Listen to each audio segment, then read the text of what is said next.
YouTube சேனலுக்கு உங்களை அன்புடன் வரவேற்கிறேன். ஸோ இன்னைக்கு வீடியோவில் நம்ம எதை பற்றி பார்த்து தெரிஞ்சுக்கொள்ள போகிறோம் அப்படின்னா உங்கள் பர்சனோட கரண்ட் ஃபீலிங் தான். ஓகேயா?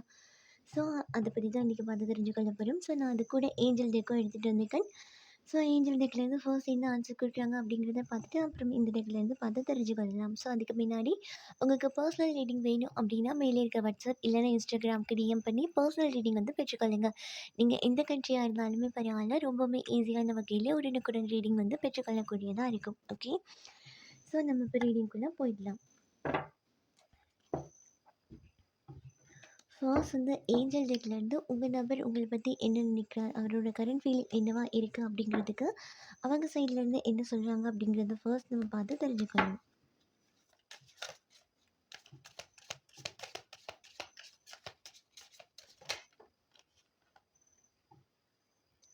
ஸோ ஃபர்ஸ்ட் விஷயம் இங்கே என்ன சொல்லியிருக்காங்க அப்படின்னா, கண்டிப்பாக உங்கள் நபரோட எண்ணங்களில் வந்து நீங்கள் இருக்கிறதுக்கான வாய்ப்பு ரொம்பவே அதிகமாக இருக்குது. ஓகே, ஸோ இப்போ அவங்க கூட நீங்கள் கதைக்காமல் இருக்கீங்க அப்படின்னா கூட உங்களை சம்மந்தப்பட்டமான விஷயங்கள் வந்து அவங்க அடிக்கடி நினச்சி பார்க்குறது அந்த மாதிரி தான் இருந்துகிட்ருக்காங்க. ஸோ அதே மாதிரி தான் உங்களுக்குமே அவங்களோட எண்ணங்கள் வந்து ரொம்பவே அதிகமாக இருக்கும். அதாவது நீங்கள் பேசி கொள்ளலாம் அப்படின்னா கூட அந்த எண்ணங்கள் மூலமாக பேசுகிறது அப்படி சொல்லுவோம்ல, அந்த மாதிரி நீங்கள் எண்ணங்கள் மூலமாக கூட இந்த நபர் கூட ஒரு தொடர்பு வந்து எப்போவுமே ஒரு கனெக்ஷன் வந்து இருந்துகிட்ருக்கு அப்படிங்கிறத சொல்கிறாங்க.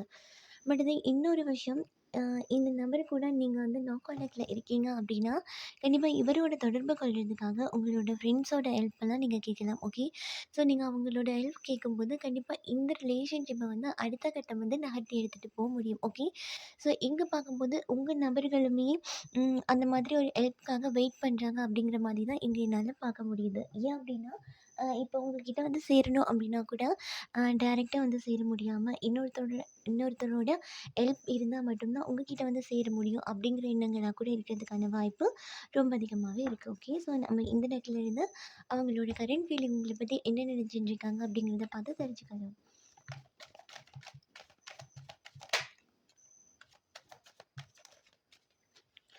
ஓகே, ஸோ ஃபர்ஸ்ட் விஷயம் இங்கே என்ன வந்திருக்கு அப்படின்னா, கண்டிப்பாக உங்கள் ரிலேஷன்ஷிப்பில் உங்கள் நபரோடு நீங்கள் தொடர்பு இல்லாமல் இருக்கிறதுக்கான வாய்ப்பு தான் இங்கே ரொம்ப அதிகமாக இருக்குது கரண்ட் ஃபீலிங் பார்க்கும்போது. அதாவது அவங்களோட எண்ணங்களை வந்து சரியான முறையில் வந்து உங்கள் கூட பகிர்ந்து கொள்ள முடியலை அப்படின்றாங்க. அதே மாதிரி உங்களோட மனசில் இருக்க எண்ணங்களையும் உங்கள் நபர் கூட சரியான முறையில் பகிர்ந்து கொள்ள முடியலை அப்படிங்கிற ஒரு சூழ்நிலையில் நீங்கள் 2 பேருமே இருக்கிறதுக்கான வாய்ப்பு ரொம்ப அதிகமாக இருக்குது. ஸோ என்னதான் இந்த இடத்துல நீங்கள் 2 பேரும் பிரிஞ்சிருக்கீங்க அப்படின்னா கூட எண்ணங்கள் வந்து கனெக்டாக இருக்க மாதிரி தான் இருக்குது. பட் வந்து இந்த இடத்துல நீங்கள் பிரிஞ்சிருக்கிறதுக்கு ஹெவியான ஏதாவது ஒரு காரணம் இருக்கும். அதாவது இந்த இடத்துல பார்க்கும்போது பிளாக் மேஜிக் அந்த மாதிரி இல்லைன்னா தேர்ட் பார்ட்டி எனர்ஜி அப்படிங்கிற மாதிரி இந்த 2லேருந்து ஒரு விஷயம் வந்து ரொம்பவே ஹெவியாக இருக்க மாதிரி தான் இந்த இடத்துல இருக்குது. ஸோ அதனால கூட உங்களுக்குள்ளே இந்த பிரிவு வந்து ரொம்பவே அதிகரிச்சுட்டு போகுது அப்படின்னும், இப்போ முடிஞ்சு போன விஷயத்தெல்லாம் அப்படியே விட்டுட்டு திரும்ப ஒரு நியூ பிகினிங் வந்து பண்ண முடியாத ஒரு சூழ்நிலையில் நான் இருக்கேன் அப்படின்ற மாதிரி தான் அவங்களோட எண்ணங்கள் இருக்குது. அதாவது இப்போ கரண்ட்லி இருக்க சூழ்நிலைக்கு வந்து அவங்க வந்து ஏதாவது ஸ்டெப் எடுக்கணும், இந்த ரிலேஷன்ஷிப்பை வந்து அடுத்த கட்டம் நகர்த்தணும் அப்படின்னு நினச்சிருந்தா கூட இந்த இடத்துல ஒரு டார்க் எனர்ஜி இல்லைன்னா இந்த இடத்துல ஒரு தேர்ட் பார்ட்டி எனர்ஜி இருக்குது அப்படிங்கிற பட்சத்தில் இவங்களால இந்த எண்ணங்களை வந்து சரியான முறையில் ஈடுபடுத்த முடியலை. இதில் வந்து இன்னும் பிரிவுகள் ஜாஸ்தியாகுது அப்படிங்கிற மாதிரி அவங்களோட எண்ணங்கள் வந்து இருக்குது. என்னதான் இருந்தாலும் என்னால் க்ளோஸ் ஆகவே முடியலை, பட் வந்து க்ளோஸ் ஆகணும் அப்படிங்கிற எண்ணங்கள் இருக்குது. அப்போது உங்களோட ஞாபகங்கள் இல்லை அப்படின்னு நான் சொல்ல மாட்டேன். ஏன்னா இந்த இடத்துல உங்களோட ஞாபகங்கள் வந்து கண்டிப்பாக உங்கள் பார்ட்னருக்கு இருக்கிறதுக்கான வாய்ப்பு இருக்குது. பட் வந்து அந்த வெளிப்படையாக உங்ககிட்ட வந்து தெரிவிக்க முடியலை அப்படிங்கிற எண்ணம் தான் நான் இங்கே இருக்கிற மாதிரி பார்க்குறேன். மற்றது இவங்கலாம் ஏதாவது ஒரு ஸ்டெப் எடுத்து உங்ககிட்ட வரணும் அப்படிங்கும்போது இந்த எனர்ஜி வந்து ரொம்பவே ஹெவியாக இவங்கள தாக்குது அப்படின்னு தான் சொல்லணும். இப்போ அது தேர்ட் பார்ட்டியாக இருக்கலாம், இல்லைன்னா இந்த டார்க் எனர்ஜியாக இருக்கலாம். ஸோ இந்த எனர்ஜி வந்து முழுசாக வர முடியல, ஏதாவது நான் பிளான் பண்ணினா கூட ஏதோ ஒரு இடத்துல வந்து இந்த இடத்துல தடங்கல் வந்துடுது அப்படிங்கிற மாதிரி இந்த நபர்களோட எண்ணங்கள் வந்து இருந்துகிட்டே இருக்குது. ஓகே, ஸோ இங்கே மொத்தமாக பார்க்கும்போது இந்த இடத்துல உங்கள் நபர்களோட எண்ணங்கள் வந்து நீங்கள் இருக்கீங்க. பட் வந்து தேங்கின நிலையில் இருக்குது. அதாவது இந்த ரிலேஷன்ஷிப்பாக இருக்கட்டும் அடுத்த கட்டத்தை நகர்த்த முடியாத அளவுக்கு தேங்கி போயிட்டு நிற்குது அப்படிங்கிற மாதிரி தான் இருக்குது. ஓகே, ஓகே, ஸோ கண்டிப்பா இந்த நபர்களோட எண்ணங்கள்ல நீங்க இருக்கீங்க அப்படிங்கிறது ரொம்பவே உறுதியா தான். அதாவது ரொம்பவே ஸ்ட்ராங்கான ஒரு இடத்துல நீங்க இருக்கிறதுக்கான வாய்ப்பு கூட ரொம்ப அதிகமா இருக்கு. பட் அது இங்க ஒரு சிலரோட எனர்ஜி பார்க்கும்போது, இவங்களுக்கு ரொம்ப ஒர்க்கா இருக்கலாம் சரியா? அந்த ஒர்க்னால கூட இந்த இடத்துல உங்க ரிலேஷன்ஷிப்க்கு வந்து ஒரு சரியான ஒரு ஸ்டெப் போட முடியாத அளவுக்கு, அதாவது முழுசா. அப்போ வந்து இங்க ஃபுல் எனர்ஜி என்ன வந்திருக்கு அப்படின்னு பார்த்தா, இந்த இடத்துல டார்க் எனர்ஜி இல்லைன்னா தேர்ட் பார்ட்டி தான் வந்திருக்கு. ஓகே. ஸோ அதையும் தாண்டி இவங்களால வந்து என்னால முழுசா முழு முயற்சியும் போட முடியல அப்படிங்கிற ஒரு சந்தர்ப்பத்தில, இந்த இடத்துல ஃபேமிலி வந்து ஃபேமிலிக்கு வந்து இப்போ நான் இது பண்ணணும், இது பண்ணிவிட்டு ஃபர்ஸ்ட் வந்து இந்த ஃபேமிலிய பார்க்கணும். அதுக்கப்புறம் தான் இந்த இடத்துல லவ்வ பார்ப்பேன் அப்படிங்கிற மாதிரி கமிட்மெண்ட் வந்து இருக்கு. அப்படிங்கும்போது இவங்களால அந்த விஷயத்த விட்டுட்டு, இல்ல ஒர்க்கா இருக்கட்டும், இல்ல ஃபேமிலியா இருக்கட்டும், அந்த விஷயத்த விட்டுட்டு முழுசா உங்க காதலுக்காக ஒரு ஸ்டெப் போட முடியல. உங்க காதலுக்காக ஸ்டெப் போடுற அளவுக்கு இப்போதைக்கு ஒரு சூழ்நிலை வந்து இல்ல அப்படிங்கிற மாதிரி இருக்கு. ஓகே. ஏன் பார்க்கும்போது, இந்த இடத்துல உங்க நண்பர்கள பத்தி பார்க்கும்போது, சுத்தி எல்லா சைடும் ப்ராப்ளம் கிரியேட் ஆயிட்டுருக்கலாம். ஓகே. அப்போ வந்து இவங்க எல்லா சைடும் ஃபேஸ் பண்ணிட்டு இருக்கிறதுனால கூட, ம் இப்ப தனிப்பட்ட ரீதியா இந்த காதலுக்கு அப்படின்னு இவங்க எந்த ஸ்டெப்புமே எடுக்க கிடையாது. ஓகே. ஸோ இப்போதைக்கு இவங்களோட ஒர்க்க பார்க்குறது, இப்போ இருக்க சூழ்நிலைய அக்செப்ட் பண்ணிக்கொள்றது, என்ன மாரி ஒரு சூழ்நிலை இருந்தா கூட, ஓகே பார்த்துக்கலாம் அப்படின்னு கொஞ்சம் பொறுமையா மூவ் பண்ணிட்டு போறது, அப்படின்ற மாதிரி தான் சாரி. நீங்க காதலிக்கக்கூடிய நபர்களோட எண்ணங்கள் இருக்கு. ஓகே.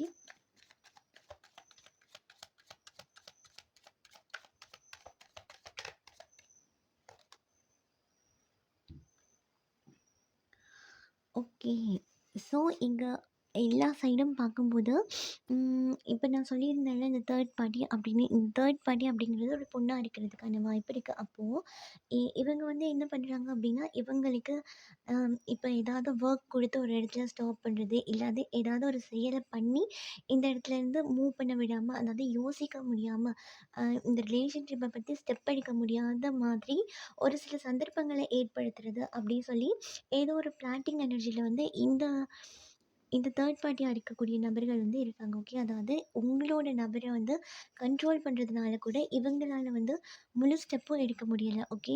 அப்படி பார்க்கும்போது இவங்க சொல்ற வார்த்தையே இந்த நபர்கள் கேட்கக்கூடியதா இருக்கும். அதாவது நீங்க காதலிக்கக்கூடிய நபர்கள் வந்து கேட்குறாங்க அப்படிங்கிற பட்சத்தில, இவங்களா முன் வந்து இந்த காதலுக்கு வந்து எந்த ஸ்டெப்புமே எடுக்க முடியல அப்படிங்கிற மாதிரி இருக்கு. ஓகே. அதே சந்தர்ப்பத்தில வந்து யோசிக்க தான் செய்றாங்க. ஓகே. இந்த காதலுக்காக ஸ்டெப் எடுக்கணும். அ அப்படிங்கிறத யோசிச்சா கூட சரியான முறையில் வந்து ஸ்டெப் எடுத்து இவங்க நினைக்கிற மாதிரி ஒரு பிளானிங்கை போட்டுட்டும் போக முடியல. அதே இடத்துல இந்த காதல் எனர்ஜி வந்து அப்படியே தேங்கி நிற்குது. ஸோ மற்றது இன்னொரு விஷயம் இருக்குது. அதாவது எப்போல்லாம் இவங்க வந்து ஒரு காதலுக்காக ஸ்டெப் எடுக்கணும் அப்படின்ட்டு நினைக்கும் போதெல்லாம் இந்த தேர்ட் பார்ட்டியாக இருக்கக்கூடிய நபர் ஓகே இந்த பெண் எனர்ஜி என்ன பண்ணுது அப்படின்னா இந்த காதலில் ஏற்பட்ட அந்த சறுக்குகள் தேங்கி நிற்கக்கூடிய அந்த விஷயங்கள் அதை அப்படியே பேசி பேசி திரும்பவுமே இவங்கள வந்து ஒரு தேக்கமான நிலைக்கு எடுத்துகிட்டு போயிடுறாங்க அப்படிங்கிற மாதிரி தான் இருக்குது. அதாவது எனக்கு வந்து எண்ணங்கள் இருக்குது பட் வந்து ஸ்டெப் எடுக்கல ஸ்டெப் எடுக்க முடியலை அப்படிங்கிற மாதிரி தான் இப்போதைக்கு அந்த காட்சியில் வந்து தெரியுது. ஓகே. ஸோ இவங்களுக்கு சாதகமாக ஒரு சில விஷயங்கள் நடத்தி கொள்ளணும் அப்படிங்கிறதுனால கூட அப்படிங்கிறதுக்காக கூட இங்கே உங்கள் நபர்களை வந்து இந்த தேக்கமான நிலையில் வச்சுருக்கிறதுக்கான வாய்ப்பு ரொம்ப அதிகமாக இருக்குது. ஸோ அது மட்டும் இல்லாம, இந்த இடத்துல வந்து நான் இத வந்து இந்த தேர்ட் பார்ட்டியே இருந்தா கூட உங்க நபர்கள் கூட ஒரு தேர்ட் பார்ட்டி கனெக்ஷன் வந்து இருக்கு அப்டின்னா கூட, இத காதல் அப்டின்னு நான் சொல்ல மாட்டேன். கண்டிப்பா இது வந்து ஒரு பிளாட்டிங் எனர்ஜியா இருக்கிறதுக்கான வாய்ப்பு தான் ரொம்ப அதிகமா இருக்கு. அதாவது தேவைக்காக பழகுறது. ஓகே. ஸோ அப்டிங்கிற மாரி தான் இருக்கு. ஓகேயா. மற்றது இங்க ஒரு சிலரோட நபர்கள் மட்டும் கண்டிப்பா இப்போ தேர்ட் பார்ட்டி இருக்காங்க. இல்லன்னா இந்த பிளாக் மேஜிக் வந்து இருக்கு அப்படிங்கிற சந்தர்ப்பத்தில, அ இந்த விஷயத்துலேருந்து ஓகே நம்ம வந்து இந்த லவ் வந்து நமக்கு செட் ஆகாது அப்படின்னு யோசிச்சு கூட, இந்த இடத்துலேருந்து போயிடலாமா அப்படிங்கிற மாதிரி ஒரு சிலரோட எண்ணங்கள் வந்து இருக்கு. ஏன் அப்படின்னா, இப்போ நீங்க உங்களுக்கே தெரியல அப்படின்னா கூட இந்த நபர்கள் அதாவது நீங்க காதலிக்கக்கூடிய நபர்கள் ஏதாவது ஸ்டெப் வந்து எடுத்து வச்சுட்டே இருந்திருப்பாங்க. கடைசியா இந்த ரிலேஷன்ஷிப்காக எவ்வளோ ஸ்டெப் எடுத்து வச்சும் இது நம்ம நினைக்கிற மாதிரி ஒரு இடத்துக்கு எடுத்துகிட்டு வர முடியல அப்படிங்கிற விரக்தி வந்து இவங்களுக்கு ரொம்பவே அதிகமாயிட்டிருக்கு அப்படிங்கிறதுனால கூட இவங்க ஒரு விஷயத்துல யோசிக்க தான் செய்கிறாங்க. இது இவ்வளோதுக்கு போதும், இதோட நம்ம மூவ் ஆன் ஆகி போயிடலாம், என்னதான் ட்ரை பண்ணாலும் இந்த காதலை வந்து அடுத்த கட்டம் நகர்த்த முடியாது அப்படிங்கிற மாதிரி ஒரு சில விஷயத்த வந்து இன்னமுமே யோசிச்சுட்டு இருக்கிறதுக்கான வாய்ப்பு ரொம்ப அதிகமாவே இருக்கு. ஓகே. ஏன்னா, இவங்க நெறைய வந்து சிந்திக்கிறதுக்கான வாய்ப்பு இருக்கு. சிந்திச்சு இது சரியா இருக்குமா? அது சரியா இருக்குமா? அப்படிங்கிற மாதிரி உங்க நபர்கள் சிந்திக்கிறாங்க. ஆனா, சரியான முடிவு எடுக்கிறதுல தான் ரொம்ப தாமதிக்கிறாங்க. ஓகேயா? ஏன்னா, இவங்களோட கரண்ட் ஃபீலிங் வந்து இப்போதைக்கு இந்த மாதிரி தான் இருந்துட்டுருக்கு. ஸோ, இப்ப உங்களுக்கும், உங்க பார்ட்னருக்கும் நடுவுல இப்படி ஒரு எனர்ஜி, அதாவது நடுவுல ஒரு எனர்ஜி இருக்கும்போது, இவங்க வந்து என்ன பண்றாங்க அப்படின்னா, 2 சைடையுமே அ சேர விடாம, ஒரு சைடுக்கு வேற மாதிரி சொல்லி, இல்லன்னா இன்னொரு சைடுக்கு வேற மாதிரி சொல்லி, 2 பேரையும் வேறு வேறு திசையில அனுப்புறதுக்காக கூட இவங்க பிளான் பண்ணிட்டு இருக்கிறதுக்கான வாய்ப்பு இருக்கு. ஓகே. ஸோ, அதனால இப்போதைக்கு உங்க காதல்ல நீங்க ஏதாவது ஸ்டெப் எடுக்க போறீங்க அப்படின்னா, தயவு செஞ்சு இப்போதைக்கு நீங்க எந்த ஸ்டெப்புமே எடுக்காம இருக்கிறது ரொம்ப ரொம்பவே நல்லது. ஓகே. ஏன் அப்டின்னா, இந்த இடத்த பார்க்கும்போது கண்டிப்பா இந்த நபர்கள், அதாவது தேர்ட் பார்ட்டியா இருக்கக்கூடிய நபர்கள், இல்லன்னா டார்க் எனர்ஜி, உங்களோட பெர்சனுக்கும் உங்களுக்கும் நடுவுல இருக்க அந்த லவ்வ வந்து ஏதோ ஒரு விதத்தில ஆக்கிரமிப்பு பண்ணியிருக்காங்க. அதாவது ஏதோ ஒரு விதத்தில வந்து இவங்க கண்ட்ரோல்குள்ள எடுத்திருக்காங்க அப்படிங்கிற பட்சத்தில, இப்போ நீங்க ஏதாவது ஸ்டெப் எடுக்க போனீங்க அப்படின்னா, கண்டிப்பா அது வந்து தவறுதலா போயிட்டு முடியறதுக்கான வாய்ப்பு இருக்கு. அதனால இப்போ உங்க காதல பொறுத்து நீங்க ஏதாவது தெளிவுபடுத்திக் கொள்ள இல்ல எனக்கு உடனே இதுக்கான ஆன்சர் வேணும் அப்படிங்கிற சந்தர்ப்பங்கள்லாம் இருக்கு அப்படின்னா, கொஞ்சம் பொறுமையா, அமைதியா நீங்க டீல் பண்ணுங்க. ஓகேயா? ஏன்னா ரொம்ப வேகமா நீங்க இதுக்கு ஆன்சர் வேணும் அப்படின்னு கேட்கும்போது, நீங்க எதிர்பார்க்காத ஒரு விதமான ஒரு ஆன்சர் வர்றதுக்கான வாய்ப்பு இருக்கு. ஏன் அப்படின்னா, இவங்க பார்க்கும்போது இவங்களே ஒரு சுயநினைவுல இல்ல அப்படிங்கும்போது, இந்த காதலுக்காக இவங்க ஸ்டெப் எடுக்கிறதும் இப்போதைக்கு சரியா இருக்காதா அப்படிங்கிற மாரி தான் இங்க இருக்கு. ஓகே. சொன்னேன்ல இந்த இடத்துல வந்து ஃபுல்லாவே இது காதலா இருக்கட்டும், ஃபுல்லாவே ப்ளாக் ஆகியிருக்கு. ஸோ, அதனால நீங்க இப்போ என்ன கதைக்க போனாலும் சரி, நீங்க எந்த ஸ்டெப் எடுத்து இல்ல உங்க உங்க சைடு வந்து நியாயமே இருக்கு அப்டின்னா கூட, உங்களால அது சரியான முறையில வந்து இந்த நபர்களுக்கு வந்து சொல்லிக் கூட புரிய வைக்க முடியாது அப்டிங்கிற மாரி தான் இருக்கு. ஏன் அப்டின்னா, இப்போதைக்கு இருக்க சூழ்நிலை இது டார்க் எனர்ஜியா இருக்கட்டும், இல்லன்னா ஒரு தேர்ட் பார்ட்டியா இருக்கட்டும், அப்படிங்கும்போது இந்த காதல் வந்து ஒரு மந்தமான நிலைக்கு போயிருக்கு. ஓகே. அதாவது ஒருத்தரோட ஒருத்தருக்கு வந்து ஒரு பரிமாற்றத்த வந்து ஏற்படுத்திக் கொள்ள முடியல. ஓகேயா? 2 பேத்துக்கு வந்து அந்த விரிசல்ங்கிறது வந்து இன்னுமே அப்படியே தான் இருக்கு. ஓகே. நீங்க வந்து இப்ப பிரிஞ்சிருக்கும். அதனால 2 பேரோட எனர்ஜியும் மாறி இருக்கும். உங்கள பத்தி சிந்திப்பாங்க. இன்னும் கொஞ்சம் டக்குனு முடிவு எடுத்துருவாங்க அப்படின்னு, நீங்க பெரிய பெரிய முடிவெல்லாம் எடுக்க போகாம இருக்கிறது ரொம்பவே நல்லது. ஏன் அப்படின்னா, இந்த உங்க காதல பொறுத்த மட்டும் கரண்ட்லி இருக்க சூழ்நிலைக்கு உங்களுக்குள்ள இருக்க அந்த பிரிவு இருக்குல்ல, அந்த இடம் வந்து நீங்க பிரிஞ்சிருக்க சந்தர்ப்பத்திலயும் இன்னும் அப்படியே தான் இருக்கு. அதாவது தெளிவில்லாம அந்த தண்ணி வந்து ஒரே இடத்துல தேங்கி நிக்கிற மாதிரி ஒரே இடத்துல தேங்கி நிக்குது. ஓகே. ஸோ தெளிவில்லாம இருக்கு அப்படிங்கிறதுனால நீங்க அவசரப்பட்டு எதுவுமே ஸ்டெப் எடுக்காம இருக்கிறது ரொம்பவே நல்லது. ஸோ, அ இன்னொன்னு நினைக்கிறாங்க. அதாவது உங்க நபர்கள் நினைக்கிறாங்க, இந்த காதல்ல வந்து ஒற்றுமை தன்மை அப்படிங்கிறதே இல்ல. அதனால தான் இந்த காதல்ல சகிப்புத்தன்மை இல்ல. சகிப்புத்தன்மை இருந்தா தானே ஒரு விஷயத்துக்காக போராட முடியும். அப்போ நீங்க ஒரு சில விஷயத்துக்கு விட்டு குடுக்குறீங்கல்ல அப்படின்னு கூட இந்த நபர்கள் நினைச்சிட்டு இருக்கிறதுக்கான வாய்ப்பு இருக்கு. அதாவது ஒற்றுமை இல்லாம இருக்கும். ஸோ, அதனால தான் இந்த ரிலேஷன்ஷிப்ப வந்து அடுத்த கட்டம் வந்து நகர்த்த முடியாம, இன்னும் இந்த விஷயம் வந்து ஒரு ஆன்சரே இல்லாம ஒரு புதிராவே அப்படியே ஒரே இடத்துல நிக்குது அப்படிங்கிறது கூட இவங்க எண்ணத்துல வந்து ரொம்பவே அதிகமா இருக்கு. அதாவது இந்த காதல பொறுத்த மட்டும் இப்போ உங்கள நம்பி எந்த ஒரு விஷயமுமே பண்ண முடியல. உங்கள நம்பி எந்த ஒரு விஷயத்தையும் நம்பி ஸ்டெப் எடுத்தா, அது எந்த அளவுக்கு சரியா இருக்கும் அப்படிங்கிறதும் எனக்கு தெரியல. அப்படிங்கிறதுனால இப்போதைக்கு வந்து இத என்னால முடிஞ்ச மட்டும் ரொம்ப ஸ்லோவா தான் எடுத்துட்டு போவேன் அப்படிங்கிற மாதிரி இருக்கு. ஓகே. அது மட்டும் இல்லாம சில விஷயங்களுக்கு வந்து இன்னுமே ஆன்சர் கண்டுபிடிக்கல. இதுக்கான ஆன்சர் வந்து நான் கண்டுபிடிச்சு கொள்ளணும் அப்படிங்கிற மாதிரி உங்களோட நபரோட எண்ணங்கள்ல வந்து ரொம்பவே ஹெவியா இருக்கு. ஸோ, இவங்களால இந்த காதலுக்கு வந்து மட்டும் முடிவெடுக்க முடியாம இருக்குது அப்படின்றது, இந்த தவறான ஒரு ஃப்ரெண்ட்ஷிப்பா இருக்கட்டும், இல்லன்னா தவறான ஏதாவது ஒரு விஷயமா இருக்கட்டும், இல்ல தவறா யாராவது கைட் பண்றாங்க அப்படிங்கிற விஷயங்கள் தான், இந்த காதல வந்து அடுத்த கட்டத்துக்கு நகர்த்தவே முடியல அப்படிங்கிறது, இங்க பார்க்கும்போது எல்லா காதலையும் பார்க்கும்போது ஒரே விஷயத்த தான் சொல்லியிருக்காங்க. அதாவது, அம் இப்போ இது தவறான எண்ணங்கள் அப்படின்னு நம்ம சொல்றது வந்து மேபி ஒரு தேர்ட் பார்ட்டி இருந்து இவங்கள தவறா கைட் பண்ணலாம். அப்படி இல்ல அப்படின்னா, இந்த இடத்துல ஒரு டார்க் எனர்ஜி இருந்து இவங்கள வந்து உங்க கூட க்ளோஸ் ஆகி பழக விடாம கொஞ்சம் தள்ளி வைக்கலாம். ஓகே. அப்போ பார்க்கும்போது ஓவரால் இந்த காதல் வந்து ஒரு ஸ்டக் எனர்ஜில தான் அப்படியே நின்னுட்டுருக்கு. ஓகேயா? ஏன்னா இந்த மாரி சூழ்நிலையில வந்து இப்போ உங்க நபருக்கு வந்து உங்கள பத்தி தப்பு தப்பான எண்ணங்கள் தோன்றுது. அதே மாரி உங்கள பொறுத்தளவுக்கு கூட இந்த நபர்கள் உங்கள ஹர்ட் பண்ணிட்டு போன விஷயங்கள் தோன்றுது. ஏன் அந்த காதல்ல இவ்ளோ காயங்கள் ஏற்பட்டுச்சு அப்படிங்கிறது தான் நீங்க 2 பேருமே மாத்தி மாத்தி யோசிச்சுட்டு இருக்கிறதுக்கான வாய்ப்பு இருக்கு.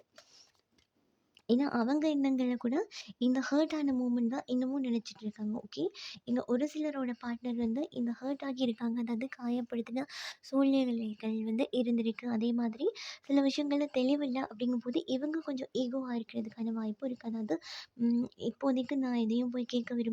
அதாவது என்ன நானே ஃபர்ஸ்ட் வந்து ஹீல் பண்ணிக்கொள்ளணும். அதுக்கப்புறம் தான் என்னால இந்த காதல பொறுத்து எதுவுமே ஸ்டெப் எடுக்க முடியும். நானே சரியா இல்ல அப்படிங்கும்போது, என்னால இப்போதைக்கு இந்த காதல்ல எதுவுமே ஸ்டெப் எடுக்க முடியல. அதே மாதிரி இந்த காதல் வேணும் அப்படின்னும் தோணல, வேண்டாம் அப்படின்னு தோணல அப்படிங்கிற மாதிரி கொஞ்சம் டீப்பா தான் யோசிக்கிறாங்க ஒரு சில எண்ணங்கள். ஓகே.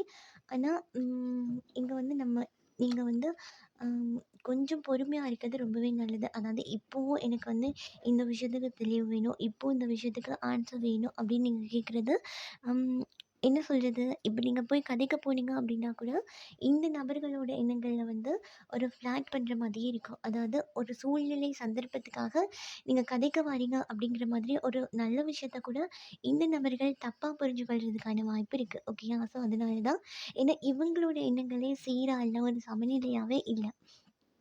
ஆ இவங்களோட எண்ணங்களே இவங்களால பேலன்ஸ் பண்ணிக்கொண்டு என்ன நடந்திருக்கு அப்படிங்கிறத கணிக்க முடியல அப்படிங்கும்போது, இந்த இடத்துல நீங்க தனிப்பட்ட ரீதியா என்ன ஸ்டெப் எடுக்க போனாலும், அது தவறான ஒரு விஷயமா போயிட்டு முடியறதுக்கான வாய்ப்பு இருக்கு. ஸோ, அதனால இப்போதைக்கு பார்க்கும்போது, தற்போதைய சூழ்நிலையில வந்து உங்க நபர்களோட எண்ணங்கள் வந்து ரொம்பவே ஒரு தேக்கமான நிலையில இருக்கு. அதாவது அ இத தாண்டி நான் எதுவும் யோசிக்க விரும்பல. எவ்ளோ காயப்பட்டுருக்கேன். இதுக்கெல்லாம் என்ன காரணமா இருக்கும்? என்ன சுத்தி நடந்துட்டுருக்குது சரியா? அப்படிங்கிற மாதிரி எண்ணங்கள்ல இவங்க இருக்கனால, இப்போதைக்கு நீங்க தனிப்பட்ட ரீதியா எந்த ஸ்டெப்புமே எடுக்க போகாதீங்க. ஓகே. ஸோ இந்த காதல பொறுத்து இப்ப ஸ்டெப் எடுத்தே ஆகணும் அப்படிங்கிற எண்ணங்கள் இருக்கு அப்படின்னா, உங்கள சுத்தி நிக்கக்கூடிய நண்பர்கள் கிட்ட கூட நீங்க ஹெல்ப் கேட்டுட்டு, இந்த மாதிரி விஷயத்த நான் பண்ண போறேன். இது சரியா இருக்குமா? அப்படிங்கிற மாதிரி சில கைடன்ஸ் எடுத்துக்கொண்டு அதுக்காக ஸ்டெப் எடுக்கிறது ரொம்பவே நல்லது. ஓகே. ஸோ இதுதான் இன்னைக்கு உங்களுக்கான ரீடிங். இந்த ரீடிங் உங்களுக்கு பிடிச்சிருக்கு அப்படின்னா லைக் பண்ணுங்க, ஷேர் பண்ணுங்க. நீங்க பண்ற ஒவ்வொரு லைக்கும் எனக்கு நெக்ஸ்ட் வீடியோ பண்றதுக்கு ஒரு மோட்டிவேஷனா இருக்கும். ஸோ இதே போல இன்னும் ஒரு ரீடிங்கில நான் உங்கள சந்திக்கிறேன். பாய். Take care.